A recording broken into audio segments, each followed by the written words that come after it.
hiring your cousin Tutu now. Tutu ain't work in front of nobody. So Tutu don't need to be sitting up there talking about, so can I help you? Because as soon as Tutu get overwhelmed, then Tutu is upset. Right. And we can't have that in your business.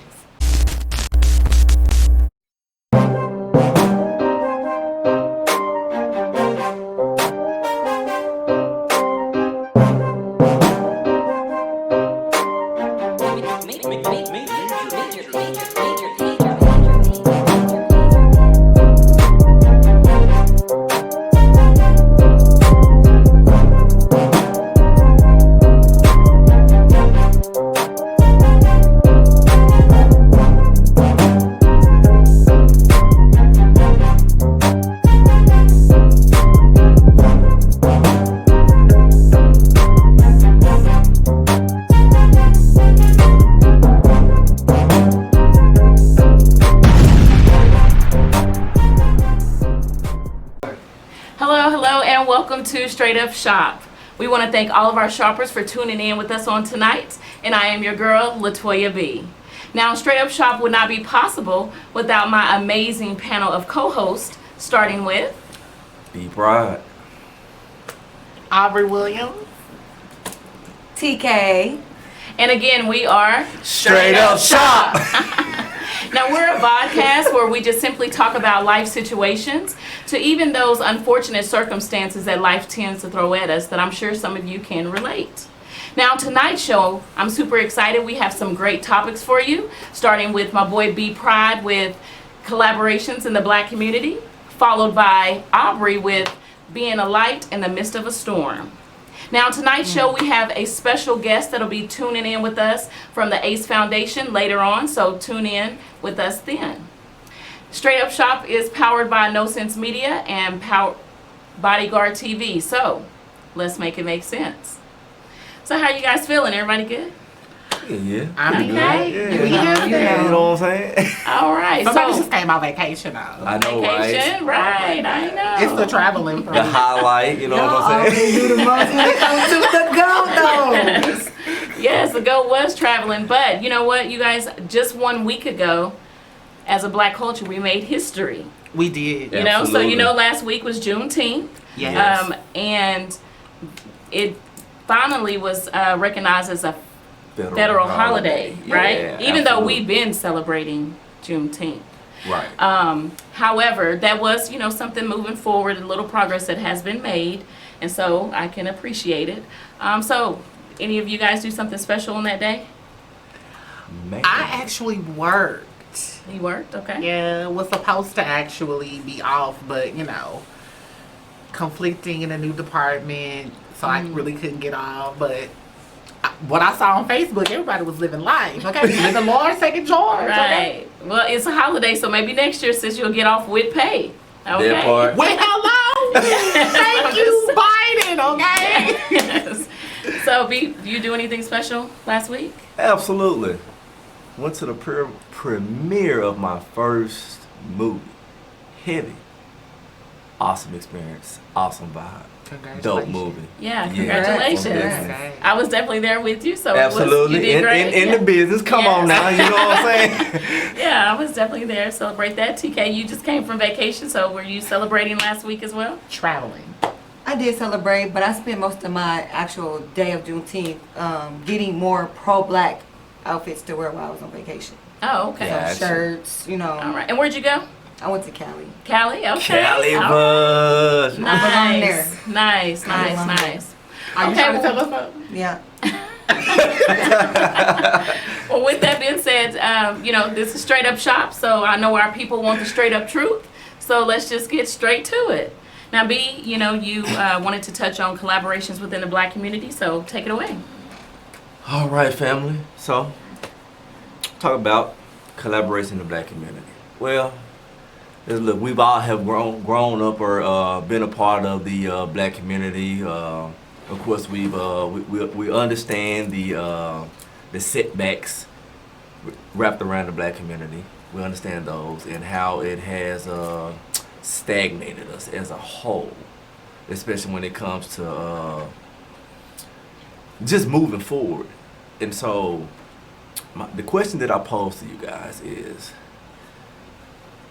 what would you grade the level of difficulty within the black community as far as forward advancement, no matter what aspect we're coming from? And yeah, I'm just stopping right there. I would. I'm gonna let y'all take off. I would say I would do a score of like 8, and I have Okay. my reasonings. As a culture, together, society have taught us to hate on the next person. We weren't taught to be together or to unite as one. You know what I'm saying? Right. So I think it's like when people say, well, when you go to Chick-fil-A, you get, straight customer service. And I'm like, well, they have good customer service. You know what I'm saying? Right. But with us, it's like we get bad customer service. We can't be on time. We're rude. Like the food be cold. You know what I'm saying? So I think it's more so of us just thinking that we don't ever want to see the next person do better than us. So we can't come together because we're afraid somebody gonna outshine us. Gotcha. Oh, man, what you got? I would say a strong 7.5. That little half, huh?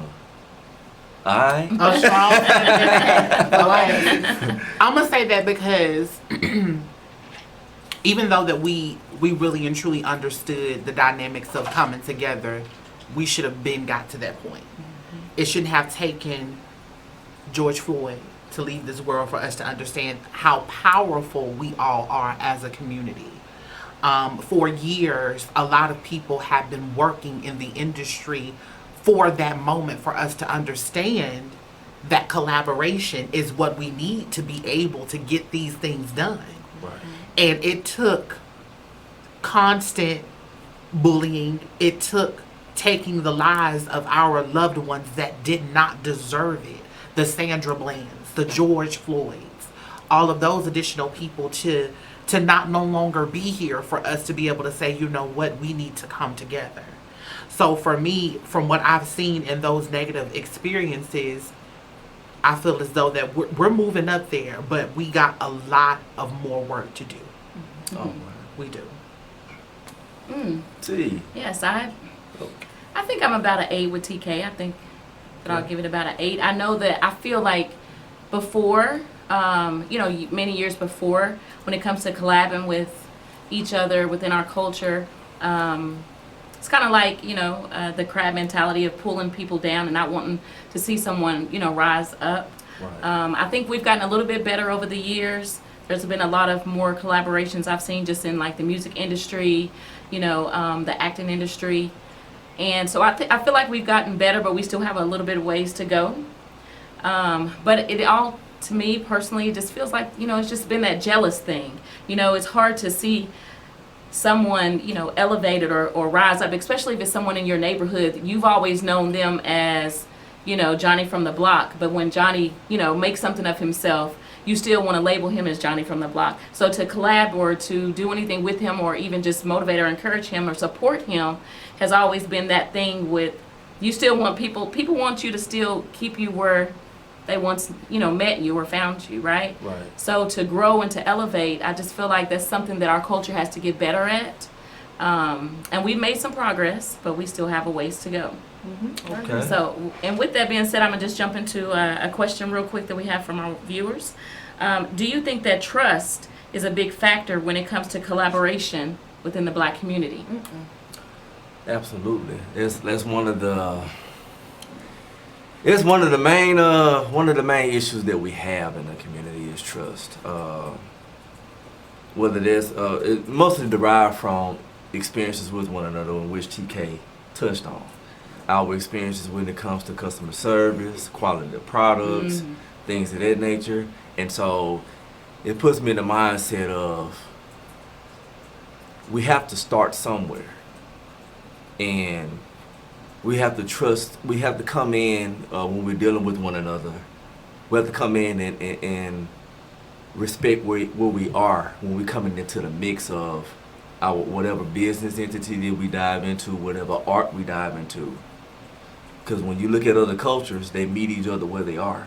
They may not have the best products coming out, or they're starting with what they have to put together in order to produce something of some sort of type of quality of product. So I think it's, when it comes to trusting where the person is and walking with them through the process to develop as they develop and innovate, versus expecting them to be a 10 at the gate, because that's not always the case. Especially when I look at things in other cultures, it's just not the case. They trust the aspect or the angle in which the business is starting from, and then they ride with them all the way until they innovate and innovate and innovate. We don't do that. I know why we don't do that. Of course, it's being suppressed, oppressed for 400 plus years. Right. And we're still trying to walk out of it and understand that we are one another. Every other culture understands that. We've yet to understand that, which is why it's a hard time for us to respect each other for one, person to person, let alone business to business, or art to art, craft to craft. Right, because there's power in numbers, right? So Right. we can learn to come together. You know what I mean? We can be powerful. So I want to hear TK's response, because when she said, because when the question was asked, she was like, On she the don't trust? agree. So I want to hear. I don't think it's trust. I think it's how you were raised. One, I think it's more so of how you feel personally, but I don't think it's trust, because if it makes sense, every time I talk to my dad, and when we get ready to hang up, we always say trust no one, but that's within us. Trust your surroundings. Don't trust who the next person is around you, because you might not know that person. You know what I'm saying? But like the other day before I went on, when I was on vacation, he called me and I had talked to him a couple of days, and he was like, trust no one. And I'm like, all right, Dad, I've had to trust the ones that I was around. So being on vacation helped me to know that you can't just throw the trust card all the time. You have to go in openly. You know what I'm saying? Don't just be like, oh, I gotta worry about if I trust this person. Or no, because Right. if you go in openly, then you don't have to worry about trusting that person, because now that you're thinking about, you have to trust that person. Now, I gotta watch this person. I gotta trust her. I gotta trust him. It shouldn't be like that. And Right. and that's how it is. You know what I'm saying? So I don't think trust plays the biggest role. I think it's more so within the individual. A personal decision. I got you. That was good. Yeah, that was real good, because most things that we do is from a collective. The trust issue in which I talk about is from a collective, collectively as a culture. But like you said, I agree from the standpoint of a personal decision. You have to make the decision whether you're gonna trust the person or not. So And even with business, because why would I think about going into business with you if I already don't trust you? So now I got to think about going into business with you, and on top of that, trusting you within the business. So sis, let me ask you this, because I kind of feel like I'm with B Pride and Toya, and I'm also with you. So what about those people that are in the middle, because they think both opinions are important to them in regards to certain aspects? How would you kind of speak to that with people? I think that decision will come off of which relates to you best. Yeah. So you're saying, and still, even though that you agree with both of them, you would still have to figure out which one that you're more. Right. That's more so of my decision. Yeah. So because I totally agree with y'all saying, but it's from different standpoints. You get what I'm saying? Right. So not against it at all, but I just think that it's within the person. And I think as a whole, if we would stop thinking that, then we'll be able to move further a lot sooner. Right. So with that being said, the next question that I have from our viewers is, do you think collaboration is so hard due to the crab in the bucket mentality from slavery? Absolutely. Because that still goes back to the trust thing too, right? It still Yeah. plays a part, a huge part. And when you think about that, how they did us during slavery times, they literally pit man against man to have to fight for the crumbs that the slave master left. So you got this unbearable, unshakable competition that would take each other out just to get to the top. And and then when you think about it from the standpoint of when somebody back in the day made it, they didn't let multiple of us make it at one time. It was one at a time. Because too many of us in the spotlight, it's going to interrupt business, interrupt economy, it's going to interrupt lifestyle. Oh, better yet. Just remember, it's always God's timing too. So when you think it's your time, it might not be your time.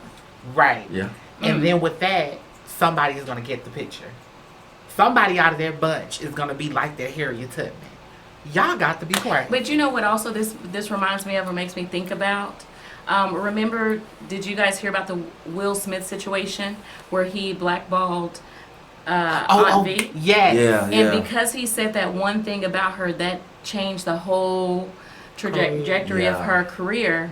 You know what I mean? And so when I think about collabing with someone and helping each other, as you know, black people are only allowing one person to have the spotlight back then. Right. You know what I'm saying? I know he apologized to her and all of that good stuff recently, but I'm just saying, think about how we do that loosely. We say things about each other. We give negative, feedback or negative remarks about things, and that affects each other as a whole. And that one lady, that affected her whole career because of that one statement that he said about her, and she was just kind of like blackballed from the industry, And so we just got to do better, like with collabing.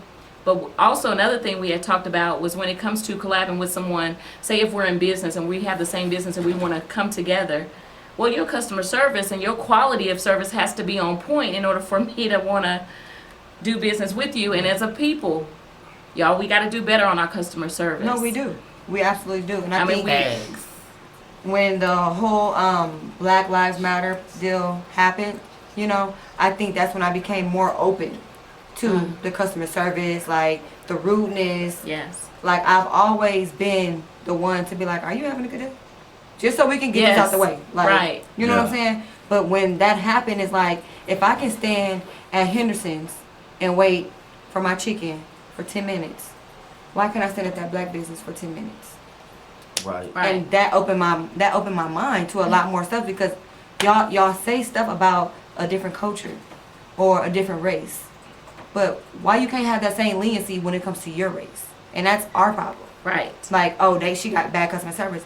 Why don't you think about stopping her, talking to her, because maybe a smile or, let me give you a hug. Maybe that'll make her day. Yes. Or try to see, what's going on. And I've been that person a lot more. Like, I want to know, are you having a bad day because life is too short? You know what I'm saying? Right, yes. You never know what helped the next person. And I'm glad you brought that. We just talked about Right, that. I'm glad you brought that up because oftentimes we do that. We'll have a bad experience at Walmart. We'll have a bad experience at Target. Mind me, they're European companies. And no matter that experience, we'll still keep going back to shop.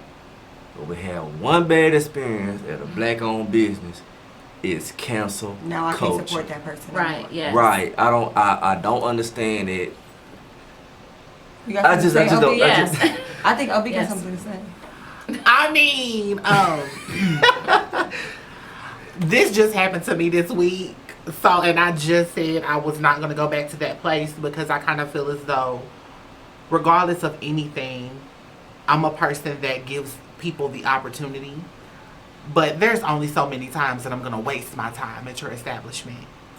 And only a couple of Yelp reviews or Google reviews is going to be able to help you understand the concept of it. Make the change. If we are hiring these individuals, there are plenty of our people that are qualified for the position. Right. And that can be able to give you the customer service that you're looking for. Hiring your cousin Tutu now. Tutu ain't worked in front of nobody. So Tutu don't need to be sitting up there talking about, so can I help you? Because as soon as Tutu get overwhelmed, then Tutu is upset. Right. And we can't have that in your business because you're pouring out that this is something that I want to do because this is a dream of mine. But you can't have nobody in your business or in that pot ruining what you got going on.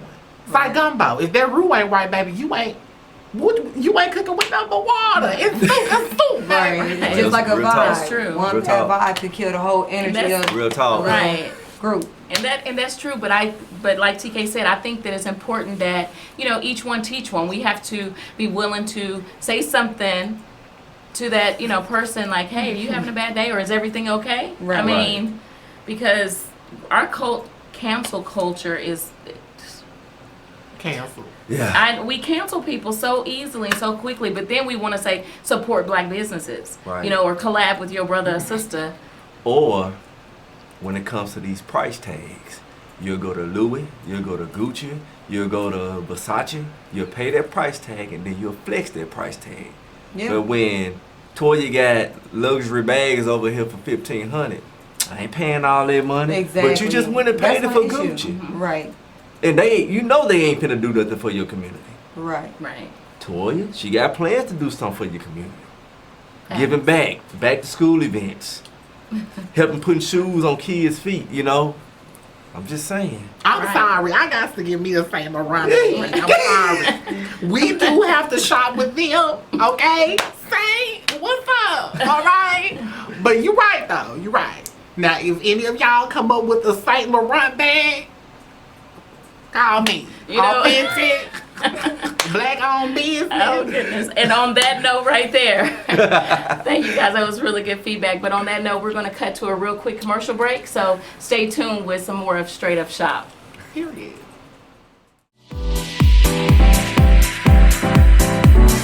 Telling me to dance, taking a chance.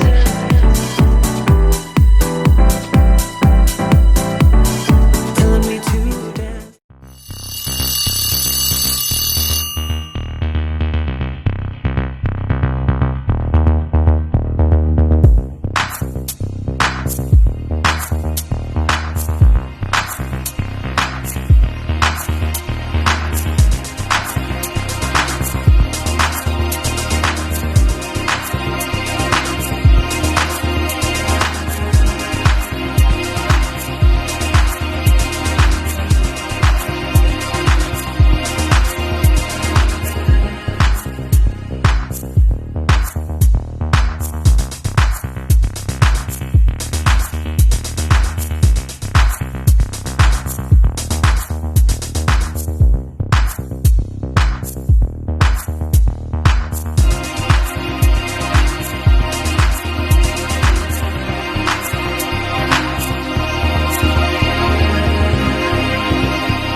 And thank you guys for tuning back into Straight Up Shop.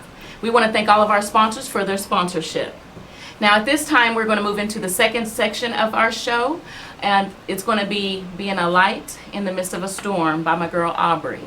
Now this is something I definitely can relate to. I remember being in my own storm just a couple of months ago, and I was searching, for my light. And I'm sure that you guys can relate to that as well.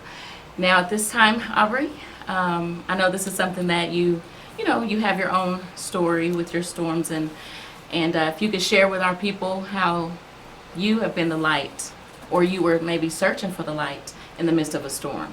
Yes, girl, searching is the word. Well, hello, beautiful people. I'm not gonna be before you long. Just basically wanted to kind of touch base on this subject. Storms are definitely brewing in a lot of people's lives, and I think that when we think about being a light in the storm, we try to always find the greater good in whatever situation or circumstance that could possibly happen. So just by that phrase alone, being a light in the midst of the storm, what does that mean to everyone when we think about that? If you could just take the time out and just think about a small explanation to you, what does it mean for you guys? I'll just chime in real quick. What immediately jumps out at me, being a light in the midst of a storm, is I would consider that light God, because I'm a believer. Right. Someone, higher than myself, someone who can help me through my storms, But for some people who may not be maybe as spiritual as I am, a light also could be a mentor, a parent, a coach, a counselor, someone who's able to encourage you, motivate you, inspire you, just kind of pull you through the storm, which will be your situation, whatever that thing is that you're struggling to overcome. And so that's something that immediately pops in my head when I think about being a light in the midst of a storm, someone to help bring you out or pull you through or get you through, pretty much. Come on, pull through. Yeah, Come on, pull. Tug of war. Yes. I felt that, sis. I felt that. Yeah. When I hear, being a light during a storm, I'm going to always go back to my goat, y'all. I'm going to always go back to her. 2015, she had back surgery and it left her paralyzed. And they told her she would never walk again. And in the midst of her being down and out about the situation of her having to relearn how to use the restroom, relearn how to walk, like almost talk, you know what I'm saying? Like she was just gone. She had shined a little bit of light on us. And she was basically, just uplifted. She was right about the situation. Even though she was down, you could never tell that she was going through it. Besides her having to do her walker, her wheelchair, or her crutch. Through it all, she was just like glowing. And now that she is able, her light shines even brighter. Because now, before, somebody would, let me get that for you, let me get that, now it's more like do your gangster lean, like go on and go, mom. Yeah. You know what I'm saying? So like it's just I just always look at the positivity that comes out of every situation, including negative. Absolutely. I like that. That's dope. Come on, mama, go. Be proud. What do you think? When I think about that, it's sometimes we get messengers, and we don't always accept the messenger, accept the message based on who the messenger is. And so it's really all about when you pray while you're in the midst of your storm, when you pray and then God sends you your confirmation, no matter who it comes to, it's about that person is that light in that moment, no matter how you may feel. Accept the messenger. They deliver the message that you prayed to the Most High for. And that's just how I view it. You never know who's coming. Ever. Yes, messages have different type of deliveries, and it's all about if you paying attention. I kind of look at, especially when we're going through the storms, it's kind of like as you're driving, right? When we first get in the car, we know exactly where we're going. We're trying to get to that destination. And the storm for me is people driving crazy. Everything you experience, potholes, damages to the car, if you got a nail in the tire. It's just so many things that could possibly happen when you're driving. And in the midst of the storm, we're behind the wheel. So everybody has their own invisible car.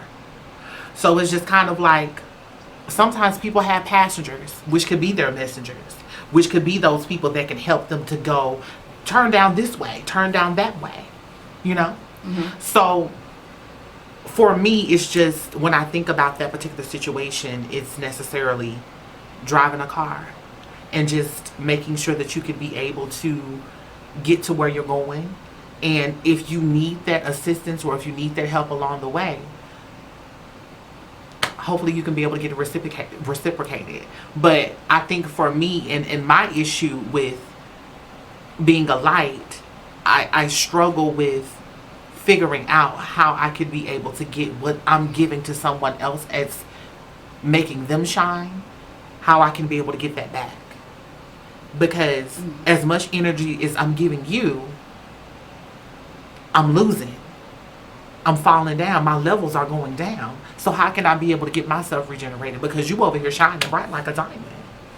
Well, I think, sis, that you have to, instead of focusing more on the person, because a lot of times we give more of ourselves and we want that in return and we don't get it.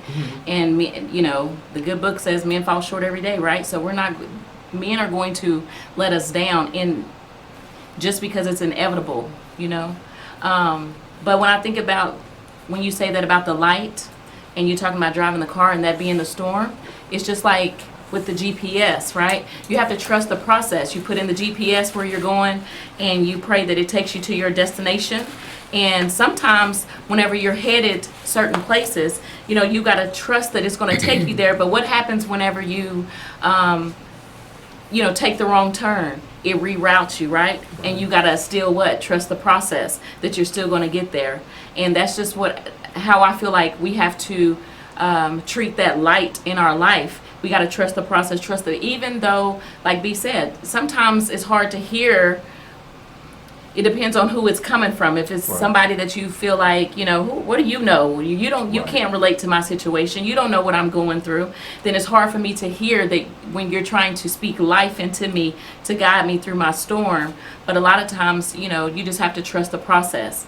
And unfortunately, those people that you have in your life, if you have those kind of people in your life, that can't reciprocate that same energy, that same effort, that same support that you give them, that they can't give to you, then you just got to cut them loose and open up the door and put them out the car.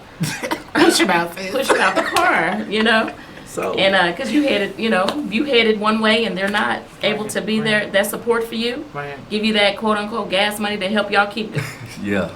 And that is right. Hello, I'm you just better saying. come on with the analogy, because if you ain't got no gas money, why you in the car? I'm just saying. Why you in the car, sis? That's what I'm saying. Is So, speaking of reciprocity, okay, I like to use this analogy. Just say you a whole gallon sitting over here, and I'm just a pint.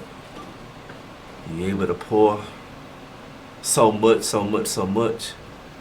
to what, I mean, you can pour out even to where I am, and you'll still have more than what I have. I probably will never ever be able to pour back into you because our capacities are different. Right. So we have to keep that in mind, that everybody doesn't have the same capacity that we have. And That's the word right there. I'm so sorry. That is the word. yes. For the ones in the back, repeat that, because I don't think they heard you. everybody may not have the same capacity that you have. And you may be able to, like I said, you're a gallon. You can pour into this pint. You can even fit a quart in there. But those pints may only be able to replenish themselves and not necessarily give back to you. That's true. Yes. Get rid of the pints. So you may just be a self-absorbed torch holder.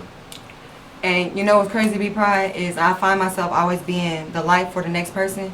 And the other day I sat down and I asked my friend, I'm like, you know, it's disturbing that I'm always there for somebody, whether they need to vent, whether they need a shoulder to cry on, whether they need a couple dollars. Like, I'm always that person, because that's how my grandmother and my mother raised me, right? And I was like, but you know, it's just so hard to get stuff reciprocated to me. Like, why is that? And her response to me was, maybe you are the sponge of the situation. So God knew you can handle it. So maybe your job is to be that sponge going through life. You know what I'm saying? Right. You're not supposed to worry about what's going to be reciprocated, because be that sponge and He's going to make a way for you at the end of the day. I'm glad you mentioned it. We're talking about reciprocation. You may not get it from that person that has the lesser capacity, but you can always get replenished from the Most High. That's right. Always. Yes, and even with that being said, I just feel like, and I What just you keep, feel like, I sis? just 'Cause y'all keep, just did took I that. just keep That was saying real this good. over and over, because if you are a believer Come on, believe. and you are in the midst of a storm, I remember going through my storm just a couple of months ago, and I was wanting help from other people. Right. But I had to fall on my knees, and I had to thank God, and I had to pray and cry out to Him, right? Yes. Because He was my light. He's the only one who can help me through. People can pray you through, people Right. can guide you through, but He is the only one that can get me through. Yes. Right. You know, so it's just about learning to dance in the rain and having that faith. And Right. you know, sometimes God will show you a blessing, but He won't give you the blessing simply because you feeding too much into that. He wants you to pour more into Him. Right. You get what I'm saying? Yes. So maybe if we stop focusing on who gonna help me next. Right. But worry about if he gonna get it taken care of, then a lot more things just flow. Right. There you go. And with that being said, we're going to just jump right into a really quick commercial break. And if we just encourage you guys to stay tuned. When we come back, we have an interview by ACE Foundation. So stay tuned with Straight Up Shoppe. Hey everyone, my name is Erin Nicole. I am the owner-operator of A. Nicole Entertainment Management Group, and I want to cordially invite you out to my first annual A Industry Networking Mixer. It will be held July 11, 2021 at Chocolate Lounge Exclusive in Dallas, Texas.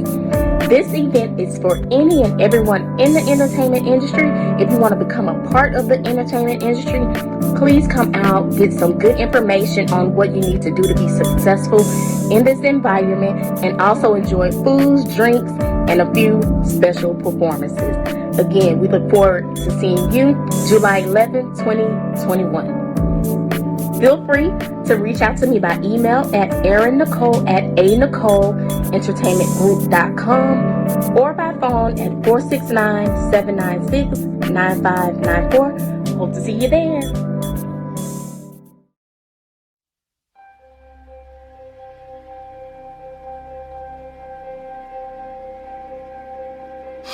Don't look at all.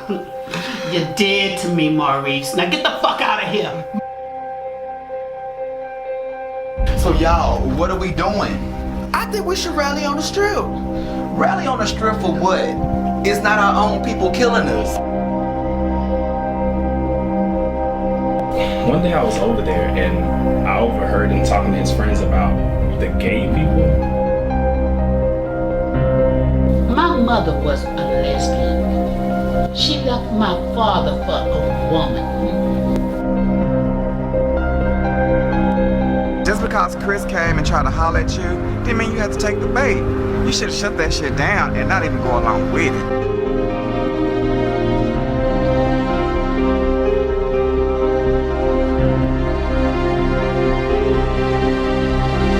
Man, you stay the fuck out my face with that bullshit. Or what? Or what? What the fuck you gonna do? Mama, have anybody seen Maurice? No, what's going on? Another attack. Wait, how do you know about Daniel? I ain't had nothing to do with Justin and any of them other folks getting hurt. And if you say that I did, then we got a problem.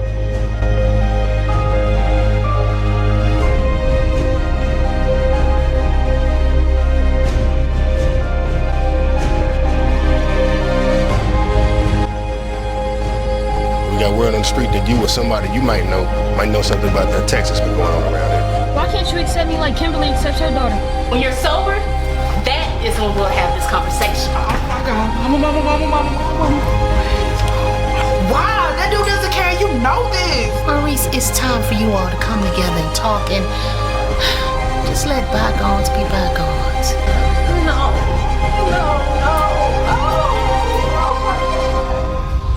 For the first time in my life, I'm scared.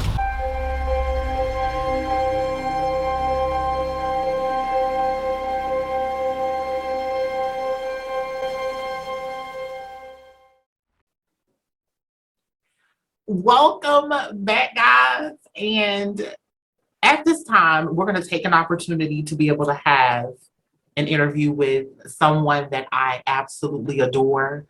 I feel as though that this is one of the strongest mothers that you guys will ever hear about. Amber Posey, welcome to Straight Up Shoppe. We are so glad to have you.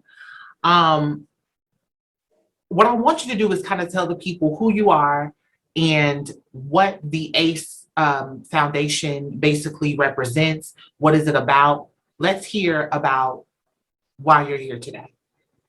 Well, thank you, first of all, for having me. I greatly appreciate it. So the ACE Foundation was started in May of 2020, shortly after my 17-year-old daughter, Ashanti Harris, was brutally murdered in Nashville, Tennessee. I started the ACE Foundation after I received information from her high school principal regarding what my child was doing in the community that I had no idea was going on. He brought me her diploma in her cap and gown to my front door and advised me that before school, my daughter was feeding the homeless.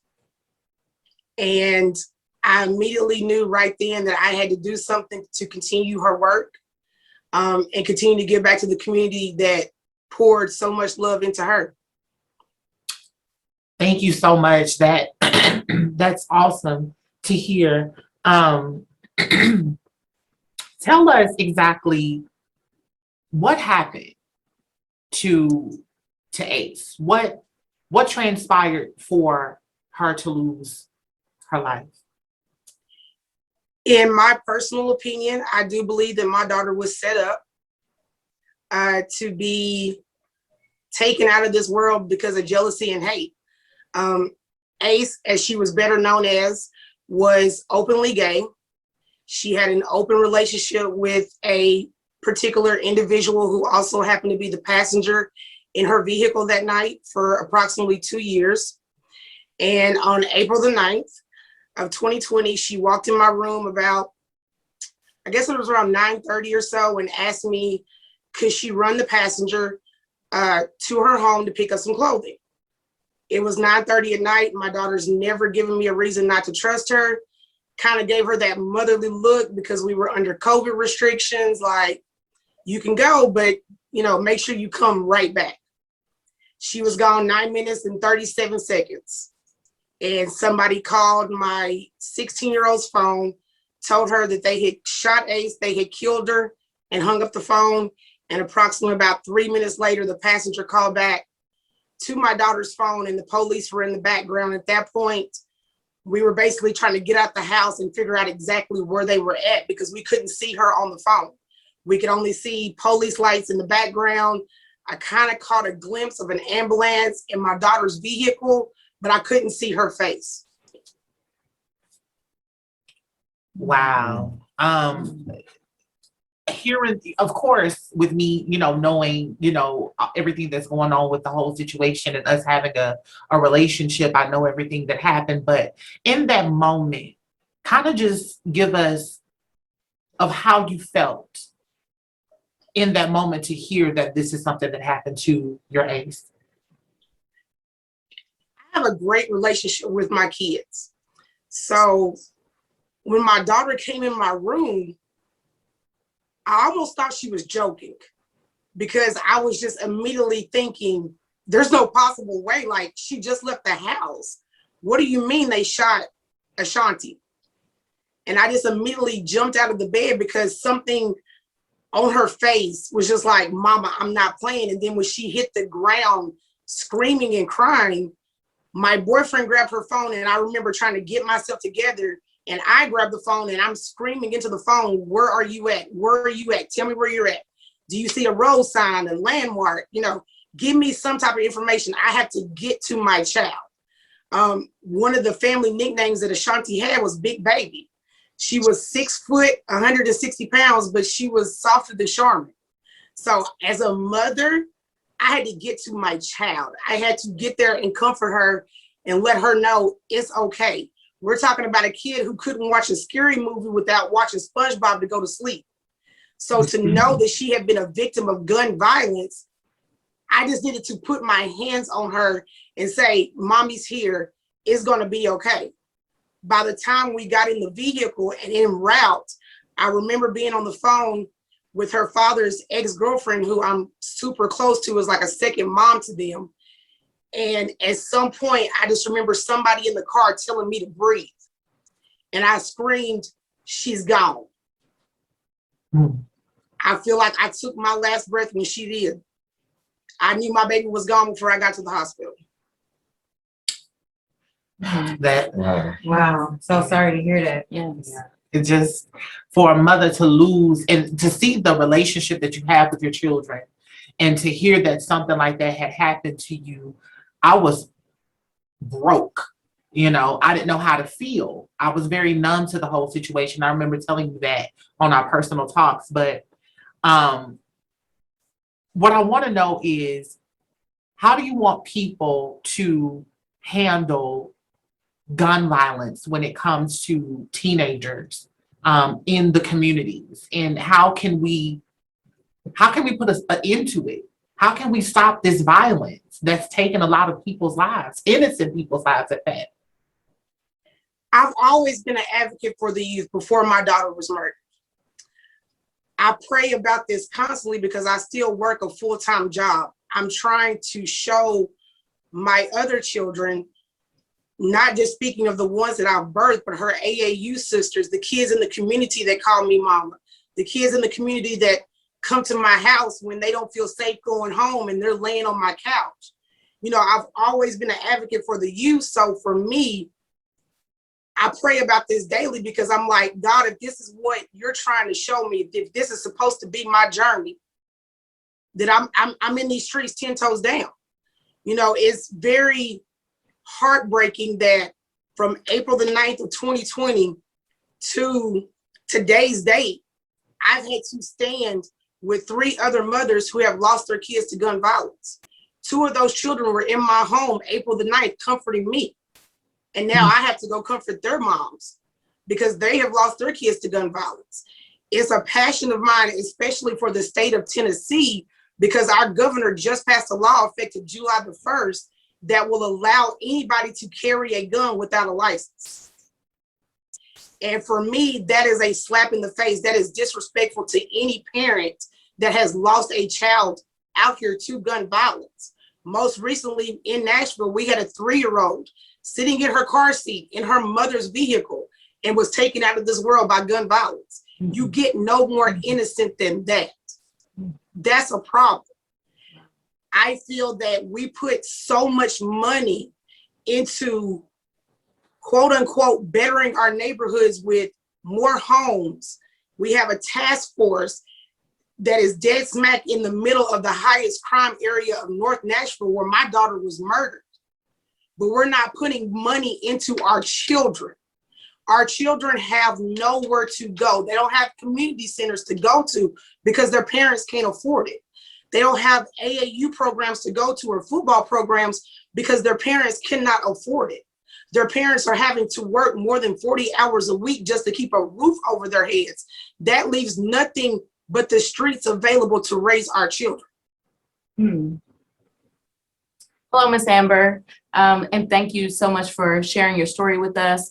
I know that, you know, you're doing your baby some justice, and I do appreciate, you know, just from a mother to a mother, I can't even begin to imagine, but your strength is to be admirable. Now, anyone who wants to help support the ACE Foundation, how can they do that? They can reach out to me at longliveace30@gmail.com. That's longliveace30@gmail.com. That is the foundation email. That is the email that I accept all interviews and correspondence to. And it's not, for me, this is personal, but it's beyond Ashanti Harris. It's for every child out here. Every time I see a child be murdered, I relive April the 9th, 2020 over again because no mother should ever have to suffer that pain. Right. Especially when we rally around our kids and we surround our children with a village. You know, one of the main things that I struggle with is trying to get these children to understand that, yes, Ashanti had a village, and no, we couldn't protect her in that moment, but this village is still strong and we're still trying to touch every child that we possibly can. Right. And I do notice that, you know, you have on your Forever Ace shirt. If you don't mind, like, showing it to us, because I would love to see it, and so our viewers could be able to see your baby. Nice. Okay. Appreciate that. Now, is that when she was 17? Is that her, or is that She is forever 17. This photo is actually from her senior photos that were taken April the 6th, 3 days before she was murdered. Oh, wow. Well, thank you so much for sharing that with us, dear. I appreciate that. You're welcome. I think we got one more question from another co-host. Okay. TK, did you want to ask something? Hi, Miss Amber. Simply my condolences to you. I am so sorry you have to go through that. But as a single mother, I am a mother of 2. What advice can you give regarding what you're going through and what you have been going through with the death of your daughter? One of the things that I hated for people to tell me was, it's going to get better. It doesn't get better. Right. You literally try to find your new normal because a part of you is missing. You wake up every day with that void. And as Aubrey states, everybody sees me as this strong individual woman. I have my daughter. I feel her every day standing behind me, pushing me, no different than she did when she was on this earth, encouraging me to continue to get out here and speak her true truth, her true narrative, not what was released in the police report, not what was released in the media by the passenger, but what we knew Ashanti stood for. And I feel like as a parent, no matter how old your child is, or if your child ever leaves this earth, you never stop being a parent. Amen. That is still your child. You are still obligated to fight for them. And I tell anybody, I fought hard for my daughter while she was on this earth. You can't imagine how I'm gonna fight for her in her death. I think you just gave me a little bit more strength. I mean, I share a very close relationship with my children. One is 8 and the other is 2, boy and girl. So I definitely appreciate that. I think you gave me a newfound strength. I mean, I tell all of my kids, you know, and I say all of my kids, and it's funny when people ask me, how many kids do you have? And I'm like, well, are you asking how many did I birth or how many call me mom? Right, because, right. You know, for me, again, it takes a village. And I tell them all the time, I'm your friend, but I'm your mother first. So I want you to be able to come to me and talk to me about anything and know that I'm going to be receptive to that information and provide you the appropriate feedback based off of my experience. But at the end of the day, I'm still your mother. Yes, ma'am. Thank you so much. Yes. We have another question from like listen. I got all the time. Listen, I got all the time. Well, hello, Miss Posey. I'm B Pride, and my question to you, my condolences to you regarding your daughter and things of that nature. My question to you is, I want to know just how has the process and what happened with your daughter, how has it affected your mental? It's affected my mental more so of, my daughter was 17. And I continue to state that because when I speak on her and I speak of the things that she's doing, most people don't believe, like, wow, a 17-year-old feeding the homeless, you know. And it's like, I look at all the other children that looked up to her and the weight that she carried on her shoulders at 17. It makes me as an adult look at myself and say, if my 17-year-old child had enough common sense to leave my house at 6 a.m. every morning, knowing she didn't have to be to school to 7:05, just to make sure that somebody else had something to eat, another child got to school on time, what can I do as a 40-year-old woman? Right. That to me speaks volumes. It makes me put my bitterness and anger to the side and get in front of these cameras and step up for the other parents who don't have my strength, who don't have my courage to get in front of a camera and speak on their children. That's why when I talk about Ashanti, I bring up other children, because I'm not the only person affected by this. Her freshman year of high school, she lost a very close friend to gun violence. The person who killed her friend is out on the street now. She served 4 years. That mother has never did an interview. I never actually even met that mother until my daughter was murdered. And she told me, she said, I admire your strength. And I told her, every time I get in front of a camera, I'm going to talk about your daughter, because you can't. And somebody needs to hear her story, because you still did not get justice. Right. And that's all it is. I want everybody to remember, is not about one child. It's about a community that is impacted when that child is gone. Right.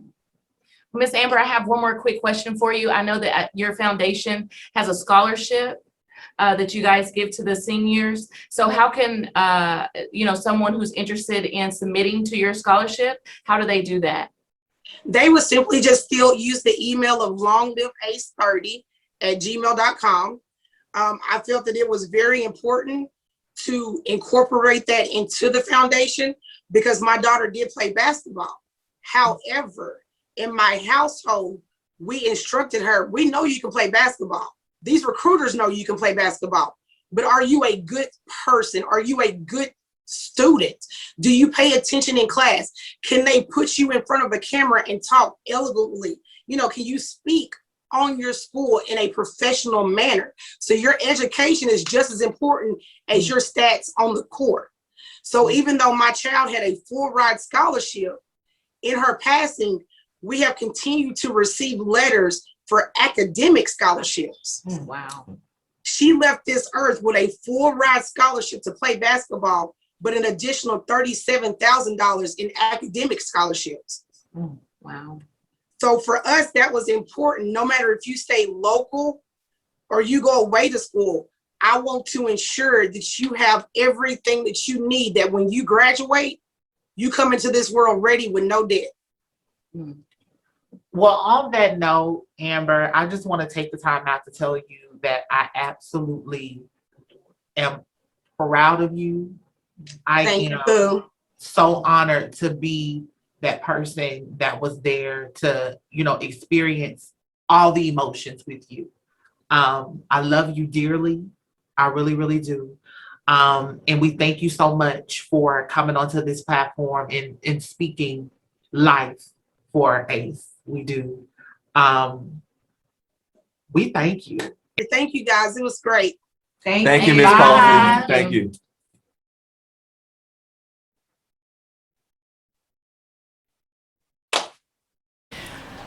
We want to thank Amber Posey for that amazing, powerful interview. At this time, we're going to cut real quick to a quick commercial break. So stay tuned for the final thoughts with Straight Up Shoppe.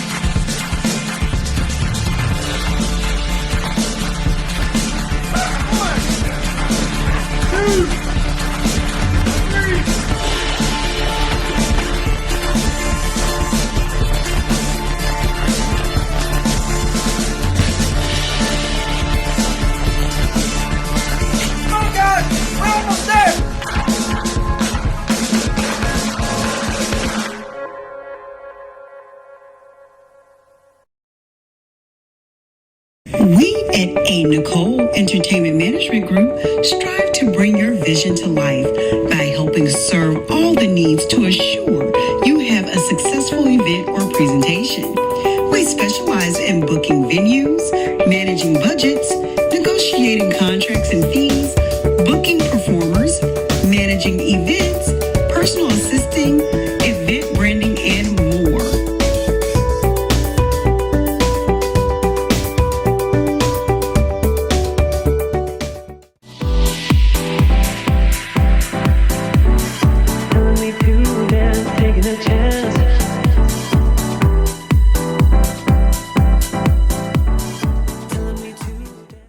And welcome back to Straight Up Shoppe.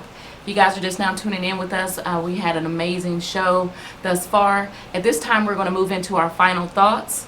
I know earlier we were talking with B about collaborations within the Black community, as well as being a light in the midst of a storm with my girl Aubrey. And we just had a powerful interview by our guest, Amber Posey with ACE Foundation. And so at this time, I just want to ask you guys, I know it's a lot to take in, especially with that last interview. That was very powerful. Just, seeing and hearing Mrs. Posey's strength of losing her baby and then starting a foundation and all of that good stuff that she did. If you guys want to share your final thoughts on everything. I guess I'll go first. I just want to really let people know that, just tying back into my topic, just her being the light within her own situation. Not Absolutely. necessarily giving up. And like she said, she used that village. Yes. The very same village that we've been talking about for weeks.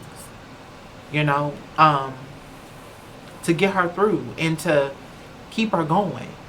And she didn't prematurely keep the saying everything will get better. She knew it was, because she knew that, as like she said, when she was here, she was gonna fight for her regardless. And now that she's no longer here and she was taken away so prematurely, that's nothing but she's gonna live and breathe to make sure that she gets the outcome and the solutions that she justice. deserves. Yeah, and the justice. So yes. Well, it was heavy, very heavy.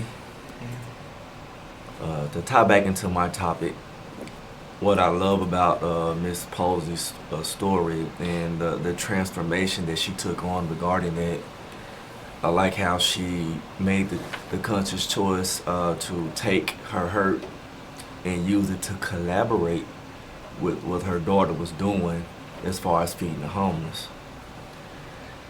Yeah, that's big to me. She chose to take it and do something with it versus letting it weigh her down, which she had every right to.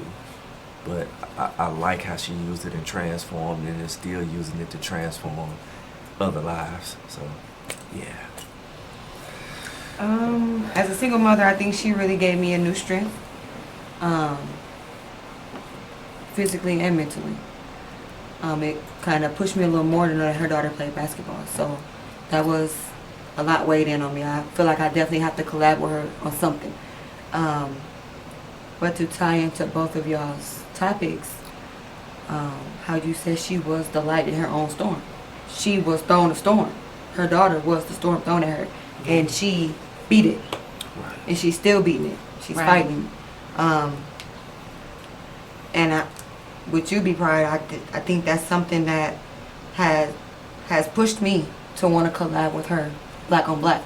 And that ties into me saying, like, I don't even know her. Right. You know what I'm saying? And it's not a doubt in my mind that I can't collab with her on a basketball level. Right. How you said that, like, trust and all of that. Like, there's not a vibe that she gave me to make me feel like I can't trust her. Absolutely. You know, so, yeah, I definitely. So, with that being said, I'm so happy to know that, you know, her strength. During her storm, she was able to be a light. But since this was your topic, Aubrey, I would just like to know really quickly, for someone out there who is searching for their light, maybe they are the light within their group of friends or their group of people, and what do you say to the person who is hard for the light to ask for help in the midst of their storm?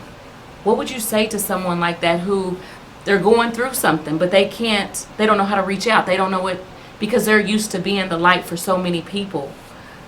What would you say to that person? honestly, that's something that I'm still trying to figure out. It's not an easy thing to just up and do.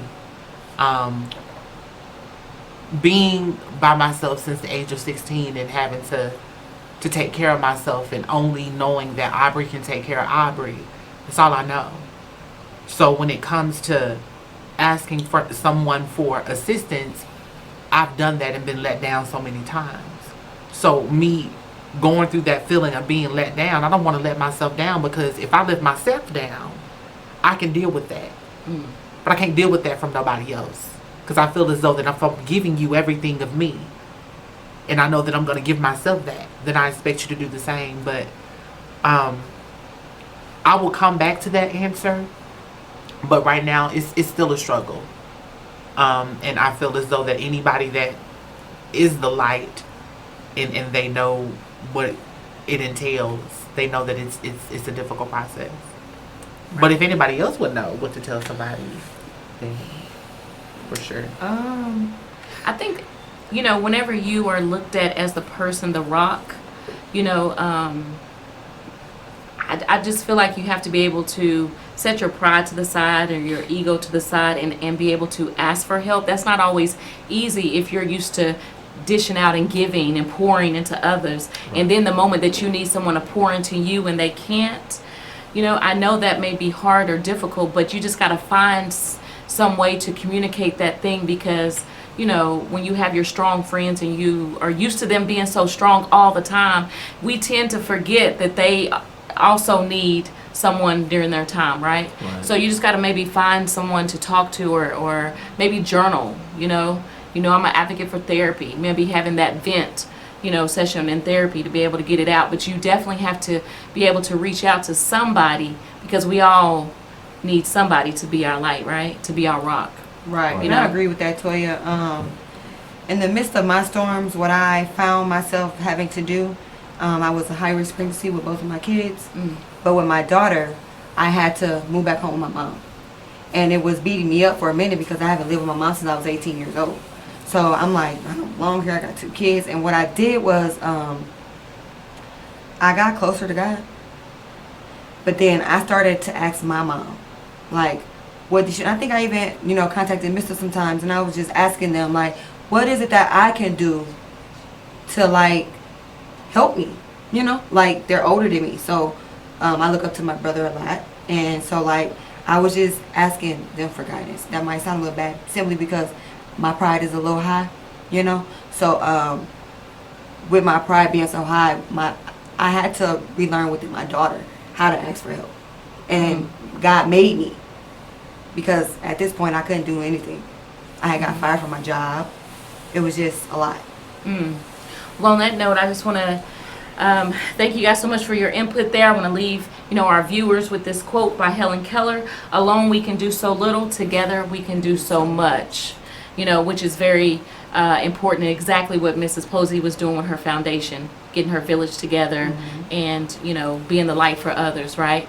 So on that note, we want to thank you so much for tuning in to Straight Up Shop. Hope you enjoyed another amazing episode that we brought to you today. And together we are Straight Up Shop. Thank you guys so much for tuning in. We'll see you next time. So long, farewell to you, my friend. Goodbye. I don't know that one either. What is that? Until we meet again. Hey, watch TV. It's been great to play and sing together. You gotta sing with the phone. It's time to say goodbye. Hey. All right, my Straight Up Shoppers, make sure you go ahead and like, comment, and subscribe. And make sure you go ahead and click on that notification button so you can go ahead and get our future shows. I'm out. Peace.